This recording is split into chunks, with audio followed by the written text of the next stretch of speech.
memulai diskusi ini saya akan minta perspektif dari regulator terlebih dahulu. Untuk bisa memahami gambaran terkait dengan krisis sampah yang ada saat ini, saya akan ke Pak Edward terlebih dahulu. Presiden Prabowo juga menyoroti terkait dengan krisis sampah ini. Belum lagi data bahwa di tahun 2028 bahwa TPA ini diperkirakan sudah tidak bisa menampung sampah lagi, Pak. Nah, dari kacamata KLH, seberapa genting sih situasi ini dan apakah memang ada ibaratnya himbauan darurat nasional, Pak? Silakan. Baik, terima kasih banyak Ibu Moderator, Bapak Ibu sekalian. Mohon izin Pak Wali. Tadi sebenarnya kalau tentang sampah, persampahan di Indonesia, Pak Menko tadi sebenarnya sudah sampaikan Ibu. Jadi cerita sampah di kita itu sudah tanda kutip sudah cerita lama.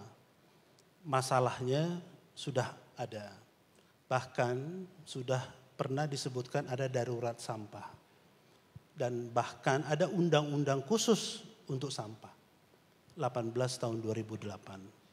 Jadi Bapak Ibu yang hadir, apalagi yang praktisi, itu sebenarnya sudah paham permasalahan sampah. Nah, solusinya yang sekarang kita bicarakan tapi konkret. Kalau sampah substansi itu memang di KLH sebagai sampah. Banyak upaya yang sudah dilakukan. Termasuk yang hari ini kita bahas waste to energy. Ada istilah PSEL, ada PLTSA dan seterusnya. Sudah pernah ada juga instrumen kita sebut Perpres 2018. Kalau berbicara untuk waste to electricity atau energy. Tapi memang realisasinya tidak optimal, kita sebut tidak optimal. Sampai kemudian ada yang baru, Perpres 109 tahun 2025. Jadi sampah itu secara teori semua tahu. Yang idealis dilakukan mulai dari hulu sampai hilir, apa itu pemilahan, pengangkutan, proses dan seterusnya semua tahu. Tapi pada saat realisasinya sampai hari ini itu tidak optimal. Kita tidak sebut tidak berhasil atau gagal. Karena itu kalau kita bicara data di Indonesia ini hampir sebutkan per tahun itu 70 juta ton sampah terhasilkan, hampir. Ya. Terkelola itu masih kecil sekali. Terkelola itu macam-macam atau kadang-kadang kita asumsikan terkelola 60%. Lainnya menjadi masalah. Yang dikelola itu pun sebenarnya tidak dalam kaidah yang seharusnya. Jadi harus ada memang terobosan. Volume sampah tambah terus. Ya, kemudian yang kita lakukan sesuai dengan teori itu tidak berjalan optimal, maka memang diperlukan suatu terobosan. Ya, sampah itu sama seperti limbah. Ujungnya kita bicara fasilitas dan kapasitas. Itu pasti, sarana dan prasarana. Dan kemudian terpilihlah waste to energy ini. Ya, artinya kita mereduksi sampah tapi bisa juga mengkonversi menjadi energi. Jadi kesempatan ini memang penting. Sudah ada instrumennya, tadi Pak Menko sudah sampaikan bahwa perlu ada perbaikan-perbaikan signifikan, segera, bahkan ekstrim. Jadi semua sudah diatur. Jadi Bapak Ibu sekalian, pengalaman kita, kebetulan dulu saya termasuk prajurit yang ikut bekerja di pengelolaan sampah. Kalau kita lihat bagaimana merealisasikan untuk membangun sampai operasikan satu fasilitas waste to energy atau waste to electricity, sebenarnya kalau kita lihat simpul, peran KLH itu tidak terlalu banyak. Kita itu hanya nanti bagian di instrumen perizinan, katakan persetujuan lingkungan, dokumen lingkungan, AMDAL, itu saja. Jadi peran kita substansinya memang sampah, kemudian secara simpul kita di perizinan, lingkungan. Selebihnya bisa kita lihat, itu ada ekonomi, kemudian infrastruktur dan selanjutnya. Jadi saya pikir yang paling penting buat semua yang hadir, Bapak Ibu, pelajari lagi Permen 109 ya. Kita lihat siapa berbuat apa sudah jelas sebenarnya. Ya. Kemudian di simpul mana Bapak Ibu semua terlibat, tadi sudah disebutkan ada Danantara dan seterusnya, memang semua pola berubah. Tapi tujuannya satu, bagaimana semua penanganan sampah dengan konsep waste to energy electricity ini bisa terrealisasi segera dan cepat. Jadi ada contoh nanti ada Pak Wali Kota, Pak Benjamin, Tangsel seperti apa. Jadi pelajaran kami dulu Bapak Ibu, kita exercise semua proses-proses yang disampaikan oleh Pak Menko. Memang banyak simpul-simpul yang berhenti. Nah sekarang tidak boleh lagi. Dari yang gagal sudah ada pedoman baru, itu saja kita ikuti. Tidak usah dipikir rumit-rumit. Di simpul mana kita bekerja, kerjakan. Mungkin itu yang bisa saya sampaikan. Terima kasih Bu. Disampaikan pandangannya adalah sejauh ini memang aturannya sudah lengkap. Dari pemerintah daerah juga saat ini juga sudah berbagai upaya yang dilakukan. Tapi Pak Edward, sejauh mana regulasi yang existing saat ini kemudian peta jalan dari waste to energy bisa betul-betul menjawab solusi, menjadi solusi juga untuk menjawab berbagai tantangan yang ada di lapangan Pak?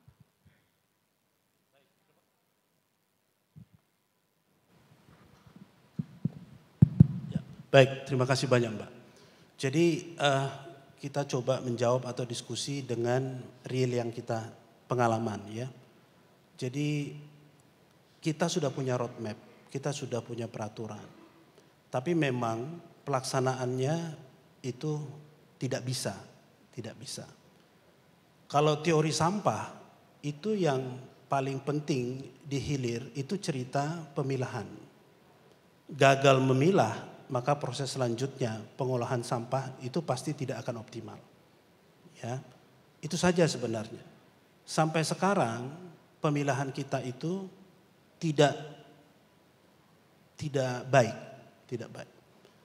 Nah kemudian kerja cepat konkret kita seperti apa? Jadi kalau kita berbicara sampah sudah kita coba semua dalam beberapa tahun. Mungkin Pak Wali juga sudah berjuang di Tangsel, kami tahu itu. Ujungnya semua ke TPA. Kita lakukan bimbingan, Pemda juga sudah berjuang, ujungnya semua ke TPA. Dan kemudian ini menjadi masalah. Jadi memang harus ada yang ekstrim, signifikan.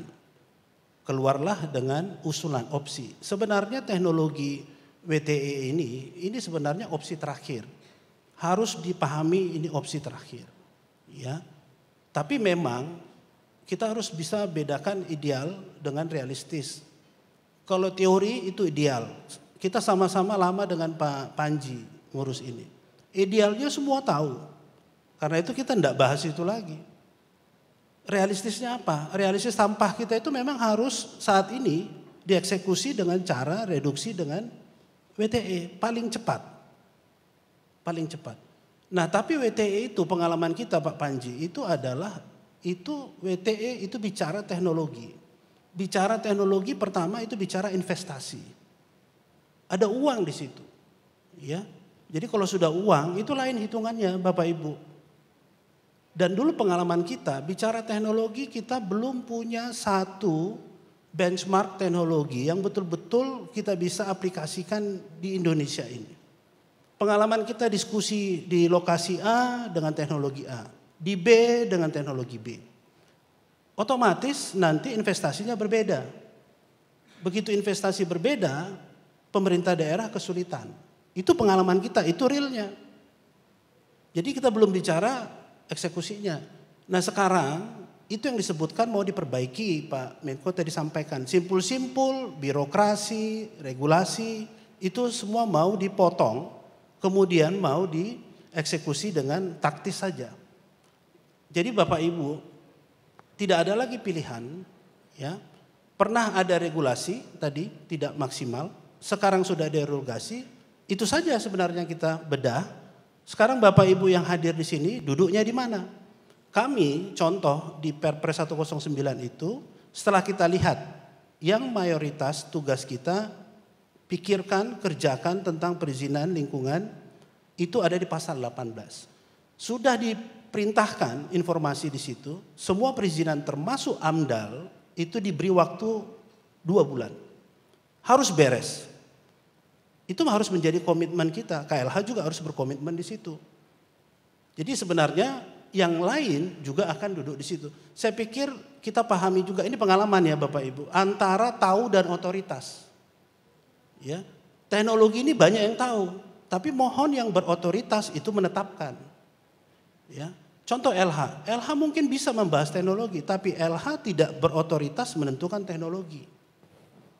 Jadi kita perlu fokus dan konsisten. Pemda, mohon izin Pak Wali Kota, di dulu dan di Perpres 109 tugasnya hanya 2 sebenarnya. Siapkan lahan dan jamin suplainya. Suplai ini anaknya 2, kumpul dan angkut. Itu saja. Tapi itu memang paling berat. Tapi itu yang harus dilakukan Pemda. Mohon jangan pikirkan yang lain. LH juga demikian. Kalau sudah memang mandatnya di Perpres 109 pasal 18 tentang AMDAL, fokus di situ. 2 bulan harus beres, jangan pikirkan yang lain. Ini sebenarnya jadi yang lain yang mikirin uang, pikirin uang. Yang pikirin proses, pikirin proses. Yang pikirin teknologi, pikirin teknologi. Kayak Pak Trois itu. Kalau misalnya harus ini disebutkan transisi untuk bisa tidak melulu listrik, harus ada yang bioenergi, pikirkan di situ. PLN mohon izin, kalau memang beli, pikirkan beli, nggak usah yang lain. Sebenarnya itu saja, ini pengalaman kami Bapak Ibu, mohon izin. Ya Pak Trois, Pak Rofi, berapa hampir 2018 ke 2057, nggak ada Pak. Tidak ada yang kita betul-betul menggiring dengan Perpres itu 7 tahun untuk satu fasilitas pun yang terbangun dan operasional. Tidak. Surabaya itu terbangun bukan karena Perpres 18. Itu hanya komitmen dari Ibu Kepala Daerah pada saat itu. Jadi Bapak Ibu mohon izin, dulu sebelum 109 ini semua teori membangun fasilitas itu, ya ada regulasi tadi Pak Panji, ada teknologi, semua dibahas. Tapi ternyata ujungnya hanya seorang kepala daerah saja. Yang kita bahas, kita rencanakan itu kalau kepala daerah tidak kuat semuanya, maka nggak akan jalan. Itu terbukti. Sekarang 109 tidak begitu lagi polanya. Harapannya semua fokus duduk pada tusi masing-masing. Jadi saya pikir itu Bapak Ibu, semua teori sampah kita nggak perlu setback, nggak perlu dibahas sampah itu apa segala macam. Tapi tetap teknologi kalau bicara WTE itu tetap tergantung dari sampah, karakteristik maupun suplahnya. Itu di hulu full stop. Bicara teknologi, bicara investasi, itu nanti hitung-hitungannya ada yang mikirin. Ya, kepada sektor lain, cek di mana simpulnya, kerjakan itu. Tiba nanti ada yang menjahit langsung jadi fasilitas operasional beres. Sebelum saya lempar ke floor, yang ingin bertanya mohon disiapkan. Silakan sebutkan nama, asal dan pertanyaannya secara singkat ditujukan ke siapa. Saya akan ke Pak Edward terlebih dahulu. Pak Edward tadi terkait dengan isu karakteristik sampah, apalagi musim Indonesia saat ini tidak menentu nih Pak. Nah, bagaimana KLH mendorong agar sistem tata kelola ini bisa menjamin adanya pasokan sampah yang sesuai dengan karakteristik yang dibutuhkan oleh teknologi waste to energy ini? Baik, terima kasih Mbak. Jadi ini yang sebenarnya inti dari kerja kita. Sudah ada contoh di Surabaya, kita harus sebut. Dulu disampaikan kepada kita, ini teknologinya nggak benar, nggak akan bagus lah lifetime-nya. Tapi sampai hari ini jalan. Ya, jadi memang pemerintah kotanya kami melihat langsung. Karena baru satu-satunya, artinya kita menganggap dia yang masih terbaik. Karena apa? Karena masih jalan sampai sekarang. Dan kemudian sampah yang disampaikan ke fasilitas tersebut, cara kerja pemerintah kota kurang lebih sama dengan pemerintah kota lain. Izin Pak Wali Kota. Dan itu bisa berproses sampai hari ini. Ya, kita menyebutnya kurang lebih sama ya sampah as it is lah. Masuk dan dikelola dengan teknologi mereka, gasifier dan seterusnya. Jadi itu realistis kita. Kita sudah sampaikan terus harus dipisah, ada rumah pisah segala macam begitu kan. Toh akhirnya satu juga. Apa sih Pak yang menjadi bottleneck itu Pak? Ya memang sarana dan prasarana kalau kita pilah itu memang harus wadah khusus, diangkut dengan armada khusus. Nah itu yang kita memang harus kita akui kita belum siap di situ. Tetapi itu sudah dibuktikan kota Surabaya itu bisa jalan sampai hari ini. Hanya ada yang perlu kami sampaikan kepada Bapak Ibu hadirin termasuk yang investor di sini. Terus terang saja ya Bapak Ibu. Izin Pak Panji, ini pengalaman kita bersama Pak Wali. Tidak dalam mencampuri konteks teknologi. Tapi tetap kalau bicara nanti fasilitas WTE yang operasional itu tetap harus tergantung kualitas umpan sampahnya. Satu, ya, sehingga ada yang perlu saya sampaikan, Bapak Ibu. Ya, contoh kayak Surabaya, ya, bahwa saya nggak bicara investor itu dia akan cari profit, hanya sampai dia bisa menutup operasional cost saja, ujungnya uang, Pak, Bapak Ibu. Ya, nah di 35 itu tidak jalan, mungkin salah satu faktornya di alasan yang akan saya sebutkan. Mudah-mudahan di 109 tidak terjadi. Ya, Surabaya itu dia dapat uang dari 3 pos. Dia dapat tipping fee, dia dapat dari bantuan pemerintah, dan dia dapat dari jual listrik. Yang mana kami lihat komposisi jual listrik itu sebenarnya tidak terlalu besar. Dan diatur itu sekitar 13,5 sen per kWh. Ya. Sekarang di 109 20, naik 50%. Tapi sepertinya kalau saya salah tolong dikoreksi, revenue satu-satunya dari sistem ini nanti dari jual listrik. Ya. Sementara nanti teknologi itu harus clear seberapa investasi dikeluarkan, kemudian mengenerate listriknya, hanya itu uang yang didapat. Ya. Jadi ini pengalaman Bapak Ibu, ya, ini investor. Ada Pak Bobi di sini. Ya. Pernah ada forum semua teknologi provider se-Asia Pasifik bertemu dengan kita, izin Pak. Dan kami sampaikan, teknologi itu tidak ada yang ultimate, tidak perlu klaim teknologi Anda satu-satunya terbaik. Ada plus minus. Cuman kami sampaikan pada saat itu, untuk Indonesia, karakter Pemda itu kemampuan bayar. Ya, kemampuan bayar itu berdasarkan Surabaya dan seterusnya. Paling kuat itu di paling tinggi $45 per ton. Ya Pak. Teknologi apapun yang kalian usulkan, kemampuan bayar itu tidak lebih dari 40 sampai $45 per ton. Itu udah saya tinggikan. Realnya cuma berapa? 30 sampai 35. Kalau memang ada yang mampu teknologi akan mengolah sampah di Indonesia di kota manapun per tonnya 40, silahkan kita diskusi. Apa yang terjadi Bu? Tidak ada. Jadi teknologi itu sudah demikian ada 3 postingnya disebutkan bahwa kemampuan bayar itu sampai $40 per ton pun tidak ada. Dan itu basisnya 1000 ton. Sama dengan 109 1000 ton. Jadi maksud saya ini doa, harapan dan kekhawatiran juga Bapak Ibu. Ya. Sudah ada yang baru, sudah dibentuk kelembagaan baru, operator baru, tapi mohon dicermati. Karena ternyata revenue-nya hanya satu-satunya dari jual listrik, maka teknologinya betul-betul memang harus mampu mengkonversi sampah Indonesia dengan kualitas demikian untuk bisa mendapatkan pendapatan dari jual listrik yang demikian. Kalau ternyata nanti realistisnya dihitung sama investor nggak masuk, mundur lagi semua. Jadi maksud saya Bapak Ibu, kita berpikirnya konkret, taktis, dan realistis saja. Itu harapan kami supaya apa? Supaya sampah ini, KLH itu sekali lagi izin, kepentingannya sampah betul-betul terkelola. Tidak masuk kepada aspek lain. Tapi kalau nanti di hilirnya sampai di proses ini nanti tidak jalan, maka sampah akhirnya sama saja, terbengkalai lagi. Akhirnya kita salah menyalahkan, enggak itu lagi konsep kita. Jadi mungkin itu, terima kasih Bapak Ibu. Terima kasih Pak Edward atas penjelasannya. Langsung saja kita persilakan tadi bagi Bapak Ibu yang ingin bertanya. Silakan berdiri dan nanti tim akan membantu memberikan mic-nya, silakan.